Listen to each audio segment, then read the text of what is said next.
Hello students, how are you? I hope you all are good and ready for study. So today we are going to read, the chapter name is Our Indian Music, Stories and Anecdotes. So let's read about the lesson first. The history of Indian music is full of stories and anecdotes. The origin of music and fine art is in itself a story. Brahma made the whole universe and filled it with all sorts of beauty and charm. But he still felt sad. His wife Saraswati helped him and gave the people music and arts. We feel enchained when we hear the soul-stirring music of our musician. The chapter deals with the story of Akbar and his court musician Tansen. तो ये history के अंदर बच्चे Indian music है ना, कैसे बहुत सारी स्टोरीज और एंसीडॉट से भरा हुआ है हमारा जो हिस्ट्री है, और वो ओरिजिन म्यूजिक है ना, फाइन आर्ट को किस तरह से स्टोरी के अंदर कैसे वो आर्ट बना हुआ है, कैसे उसको इटसेल्फ डिस्कवर किया गया है. तो ब्रह्मा के बारे में बता रहे हैं कि ब्रह्मा ने इस होल यूनिवर्स को बनाया गया है ना, और इसको फिल किया है बहुत सारी ब्यूटी और चार्म के साथ. लेकिन फिर भी ही स्टिल फेल्ट सैड, लेकिन तभी भी वो कुछ उदास थे, है ना. हिज वाइफ सरस्वती, तो सरस्वती ने जो उनकी वाइफ है, तो उन्होंने उनकी हेल्प की किस चीज़ के लिए, म्यूज़िक और आर्ट्स को क्रिएट करने में. कैसे कि म्यूज़िक और आर्ट कैसे हमारी लाइफ के अंदर अनचेंटेड, और जब हम म्यूज़िक को सुनते हैं तो हम किसी भी म्यूजिशियन को सुनते हैं, कोई म्यूज़िक सुनते हैं, तो कैसे हम अपनी लाइफ के अंदर चार्म भर देते हैं ना, और हमारी लाइफ कैसे हैप्पी फील होती है, कैसे हमें अच्छा लगता है. तो उसी से रिलेट करते हुए स्टोरी है जो अकबर और उसके कोर्ट में रहने वाले तानसेन से रिलेट करती हुई है. So let's read the story. The history of Indian music is brimming with stories and anecdotes. Why? The very origin of music and other fine art is in itself a story. The creator Brahma made the universe. तो यहाँ पर ब्रह्मा, जिन्होंने जो creator हैं पूरे universe के, उन्होंने बनाया है. और जो हिस्ट्री है हमारी इंडियन म्यूज़िक की, वो काफ़ी जो किसके साथ लिंक करती हुई हैं, वो अगर आप पढ़ोगे, कभी स्टोरीज़ के अंदर पढ़ोगे, बहुत सारे आप एंसीडॉट्स के अंदर पढ़ोगे, तो आप देखोगे हमारी फुल है ना, कि जो स्टोरीज़ के अंदर कहीं ना कहीं आप म्यूज़िक को पाओगे ही पाओगे. हमारी हिस्ट्री, इंडियन हिस्ट्री के अंदर म्यूज़िक जो है वो कंपल्शन के अंदर है ही है. हम म्यूज़िक को हर वे में पाते ही हैं, चाहे वो किसी भी टाइम पीरियड में हो. Very origin of music and other fine art, की कहाँ से ओरिजिन हुआ है ना म्यूजिक आर्ट का, और किस तरह से वो स्टोरी के अंदर भी आ गया है. Created a variety of wonderfully beautiful and enchanting things, और किस तरह से उन्हें variety of wonderfully beautiful create चीज़ें की हैं. कैसे यूनिवर्स को बनाया है ब्रह्मा ने, बहुत सारी चीज़ों को इस तरह से क्रिएट किया गया है जो बहुत वंडरफुली प्रेजेंटेड है. He created the majestic mountain ranges, the thundering waterfalls, the giant forest trees, as also the nibble deer, the colorful peacocks, and the exotic flowers. He filled his creation with beauty, charm, and splendor. But he was sad. His consort Saraswati asked him the reason for his sadness. तो सरस्वती जी ने ब्रह्मा से उनकी sadness का reason पूछा. तो ब्रह्मा ने बताया, Brahma said, "It is true, I have created all this wonderful and charm and showered beauty everywhere." कि मैंने इतना चार्म और हाँ ब्यूटी को हर जगह शावर कर दिया है और इतना वंडरफुल क्रिएट किया है, ये सच है. लेकिन but it is the use, लेकिन इसका यूज़ क्या है. और जो मेरे बच्चे हैं, my children, the human soul simply passes them by, और वो क्या करते रहेंगे, क्योंकि ह्यूमन जो होता है वो बेटा क्या होता है, अर्थ पर आते हैं जाते हैं, वो चलते रहते हैं, वो ब्यूटी तो वहीं पे स्टेबल है. They do not seem to be sensitive to beauty around. तो वो ब्यूटी को देखकर किस तरह से उसको प्रेजेंट करेंगे, क्या चीज़ें उनको महसूस कराएंगी. It seems to have been wasted on them, तो इस तरह से उनके लिए तो ये वेस्टेड हो जाएगी. This creation seems to be purposeless. तो ये जो मेरा क्रिएशन है, तो जो मैंने बनाया है, उसका तो कोई पर्पस नहीं रहेगा, वो पर्पसलेस हो जाएगी. Saraswati understood his feelings and told him. तो सरस्वती उनका जो वो उनकी फीलिंग्स को समझ गई थी, तो उन्होंने बोला, well let me do my share in the great work. आपके इतने ग्रेट वर्क में क्या मैं भी कुछ शेयर कर सकती हूँ. You have created all this beauty and splendour. I shall create in our children the power to respond, to appreciate and to be uplifted by them. कि किस तरह से वो इस चीज़ों को अप्रिशिएट कराने के लिए, करने के लिए, अपलिफ्ट करने के लिए इन चीज़ों को, जो ब्यूटी है, स्प्लेंडर है, उन चीज़ों को जो क्रिएट किए गई हैं, उन पावर को, है ना, उसमें रिस्पॉन्ड देने के लिए जो हमारे चिल्ड्रन हैं, जो ह्यूमन बींग हैं, वो कैसे उनको अप्रिशिएट करेंगे और उसको अपलिफ्ट कर सकेंगे. I shall give them music and other arts which will draw out from deep within them the capacity to respond to the majestic splendor and exquisite charm and wondrous beauty of all creation. तो मैं क्या करूंगी, आई shall give them, मैं उनको music दूंगी और other arts भी present कराऊंगी, है ना, अलग से मैं आर्ट्स भी देने वाली हूँ, उनको म्यूजिक भी देने वाली हूँ, ताकि वो उन चीज़ों को ड्रॉ आउट कर सकें और उन चीज़ों को डीप समझ सकें. Capacity to respond the majestic splendour, ताकि उनके अंदर ये कैपेसिटी हो कि वो उन चीज़ों को रिस्पॉन्ड कर पाएँ, उन चार्म को, है ना, जो ब्यूटी ऑफ द क्रिएशंस है, उन चीज़ों को वंडर तरीके से ब्यूटी को एक्सप्लेन कर पाए. The great music that gave us music and other fine art. तो यहाँ पे जो ग्रेट म्यूजिक होगा वो क्या करेगा, वो उनको देगा gave us music and other fine arts भी, in the hope that through them man would understand something of the divine in his manifestation. A strange story, yes, but it has a great moral. ये great बता रहे हैं कि किस तरह से जो म्यूजिक है फाइन आर्ट के थ्रू, इन होप, वो अपनी जो चीज़ें सोचते हैं, जो उनकी थॉट है, जिन चीज़ों को ऑब्जर्व करते हैं, वो चीज़ों को उन चीज़ों में उतारेंगे अपने फाइन आर्ट के थ्रू, है ना, और जो डिवाइन है, और डिवाइन इन हिज मैग्निफेस्टेशन के थ्रू. जो स्ट्रेंज स्टोरी है वो बताती है, but it has a great moral, लेकिन उसका एक मोरल भी है, ग्रेट मोरल भी है. One of the basic truth on which all Indian art is developed is that true art is never made to order. It comes as a result of an irresistible inner urge. तो inner urge means क्या होता है बच्चे, a strong need or desire. ठीक है, तो Dzire को, जो आपकी एक स्ट्रॉन्ग और नीड डिजायर है, उस चीज को अग बोला गया है. कि जो म्यूजिक है या आर्ट है, वो कोई भी ऐसा नहीं होगा कि वो एक सिस्टमेटिक ऑर्डर के थ्रू चले, है ना, उसका कोई ऑर्डर नहीं होगा, वो सिर्फ डेवलप्ड होगा अंदर से ही, है ना, जो वो चाहते हैं, जो चीजें देख रहे हैं, जिन चीज को ऑब्जर्व कर रहे हैं, बेसिक ट्रुथ पर वो बेस होगा, और इंडियन आर्ट के अंदर उस चीज को डेवलप किया जाएगा. We hear a song of थांग राजा. तो हमने किसको सुना है, थांग राजा के सॉन्ग को सुना है. And enthralled, we see a majestic temple tower and gaze on it with wonder. We see some of ancient sculptures and feel thrilled. Why? Behind all such works of art is great spiritual urge. The artists who gave them to us poured their devotion into the shape of such exquisite works of art. It was an act of self-effacing dedication.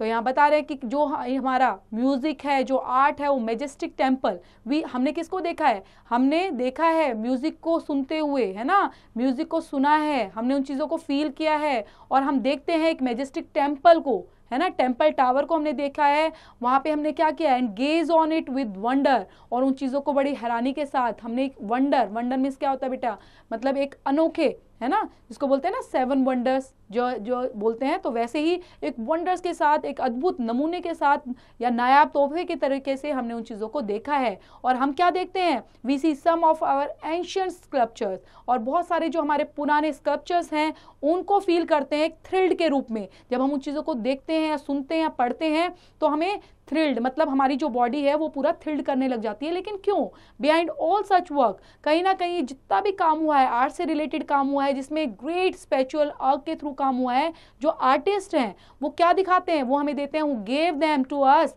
For their devotion, कि वो किस तरह से art को लेकर, music को लेकर उनके अंदर डिवोशन क्रिएट करके, उनके अंदर शेप क्रिएट करके, और कैसे अपने वर्क ऑफ आर्ट को प्रेजेंट करते हैं, और बहुत जैसे डेडिकेशन के साथ, है ना. It was an act of self effacing dedication. A story is told of Tansen, the great bard of Akbar's court, which illustrates this point vividly. ये स्टोरी जो है वो बताती है तानसेन के बारे में कि किस तरह से जो ग्रेट बार्ड था अकबर के कोर्ट में, वो इलस्ट्रेट किया उन्होंने पॉइंट को अपने विविडली मतलब बहुत बड़े रूप में. Tansen was a great musician and Akbar was very fond of music.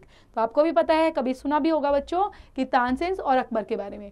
Tansen कौन थे, ग्रेट म्यूजिशियन थे, और अकबर जो थे वो राजा थे, लेकिन वो तानसेन के म्यूजिक को बहुत ज़्यादा पसंद करते थे, फॉन्ड ऑफ मतलब बहुत ज़्यादा शौकीन थे उसके।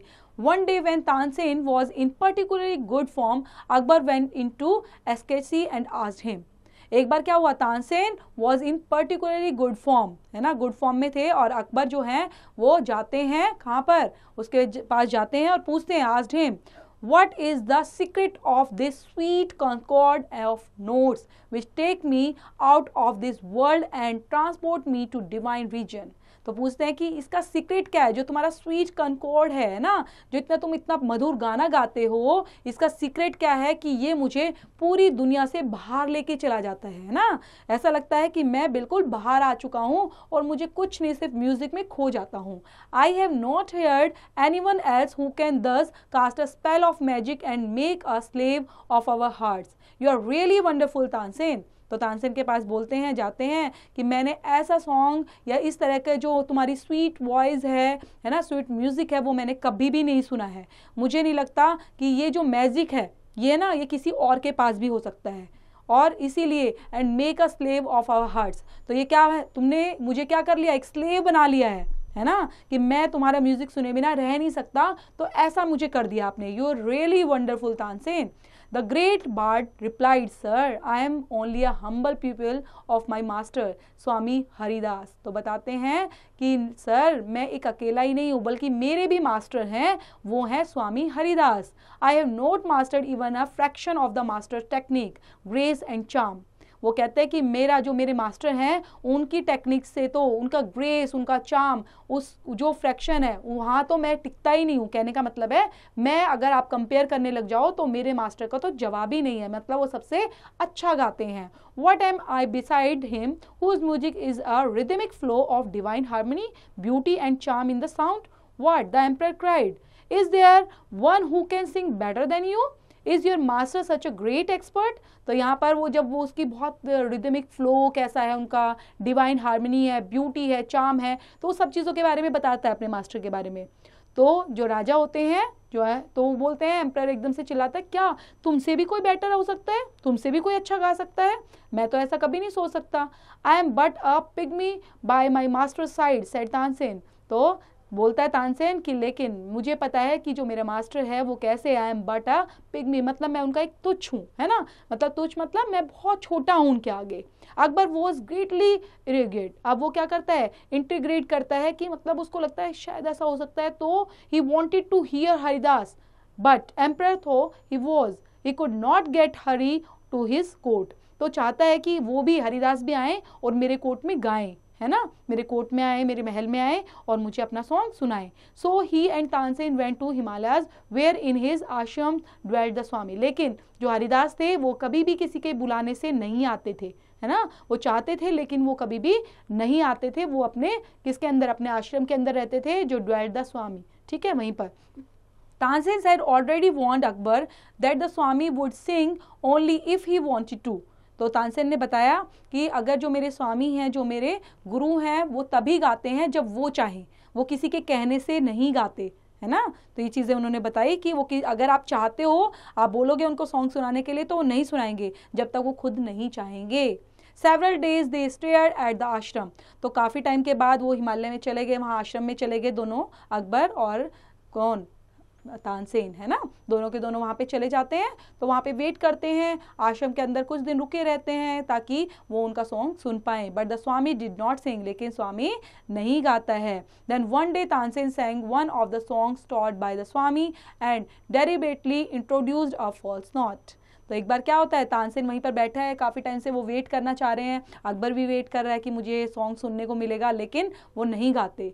तो तानसेन एक बार अपनी एक ट्रिक लगाता है और वो सॉन्ग गाने लग जाता है। जैसे ही वो सॉन्ग गाता है तो वो जो गाना था, जो सॉन्ग था, वो स्वामी के थ्रू, मतलब उनके गुरु के थ्रू ही उनको सिखाया गया था, लेकिन वो उसको गलत तरीके से इंट्रोड्यूस करता है ना, गलत तरीके से गाने लग जाता है। It had almost an electric effect on the saint. तो एकदम से उनको इलेक्ट्रिक इफेक्ट, मतलब अचानक से उन्होंने जैसे ही सुना तानसेन का सॉन्ग, तो उन्होंने सडनली रिप्लाई किया, his aesthetic nature received a rude shock. तो मतलब उनको बड़ा शॉक लगा और बड़ा रूड हो गए उनके साथ कि तुम कैसे गा रहे हो, मैंने तुम्हें ऐसे सिखाया है। He turn to Tansen and rebuked him saying, what has happened to you Tansen. That you a people of mind should commit such a gross blunder. तो बोलते हैं कि तुम इतना गलत गा रहे हो, मैंने ऐसे सिखाया तुम्हें इस तरह से।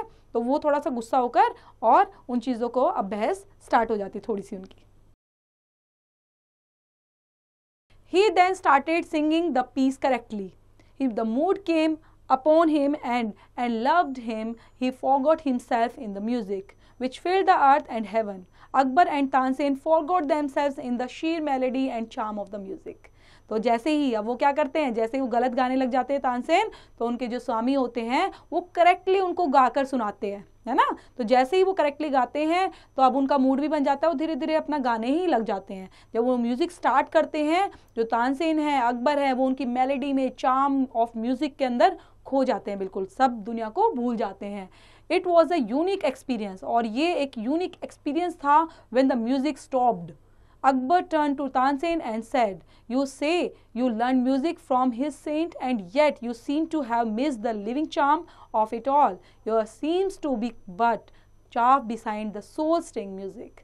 तो यहाँ पर अकबर फिर उनकी बहुत प्रशंसा करते हैं कि ये आपके गुरु हैं, एंड लर्न, जहाँ से तुमने म्यूज़िक सीखा है, और ये सेंट हैं, ये रियली में बहुत फैंटेस्टिक हैं, और इनका चार्म तो मतलब किसी से कंपेयर किया ही नहीं जा सकता। It is true sir, said Tansen, और तानसेन भी इस चीज़ में हामी भरते हैं। It is true that my music is wooden and lifeless by the side of living harmony and melody of the master. then there is the difference. I sing to the empress binding, but my master sings to no man's binding, but only when the promoting comes from his innermost self. And that makes all the differences. तो बता रहे हैं वो, अब तानसेन बताते हैं कि किस तरह से जो म्यूज़िक है उसके अंदर कैसे मेलोडी और ज़्यादा आ जाती है, क्योंकि जैसे मेरे मास्टर हैं वो गाते हैं जब उनका मन करता है ना, वो किसी और के लिए नहीं गाते, बल्कि मैं दूसरों के लिए गाता हूँ। जब मुझे फोर्स भी किया जाता है तभी भी मैं गाता हूँ। तो वो इनर मोस्ट जो सेल्फ है वो प्रमोट करती है ना। तो वैसे ही मेरे जो मास्टर हैं, इसलिए उनकी जो हर तरह के जो म्यूज़िक है, जो स्वीटनेस है, जो उनकी मेलोडी है, वो और निखर कर आती है ना। तो इस तरह से हमारे बीच में क्या होता है, डिफरेंस हो जाता है, और मेरा म्यूज़िक तो बिल्कुल अब कैसा हो गया है, उनके आगे बिल्कुल फीका पड़ गया है। और यही जो दोनों डिफरेंसेस हैं वो डिफरेंस दिखाते हैं कि किस तरह से जो म्यूज़िक है जब दिल से और अपने आप गाया जाता है तो कैसे वो निखर कर आता है। तो एक छोटी सी स्टोरी थी बच्चे, जो लिखी गई है श्री निवासन के थ्रू, और एक प्यारी सी स्टोरी जिसके अंदर किस तरह से गुरु और शिष्य के बारे में बताया गया है कि क्या डिफरेंस है, और किस तरह से जो अकबर है, अकबर कैसे उन चीज़ों से मोहित हो जाता है और उसके म्यूज़िक में खो जाता है। तो पढ़ेंगे, रीड आउट करेंगे। Thank you students, thank you for watching.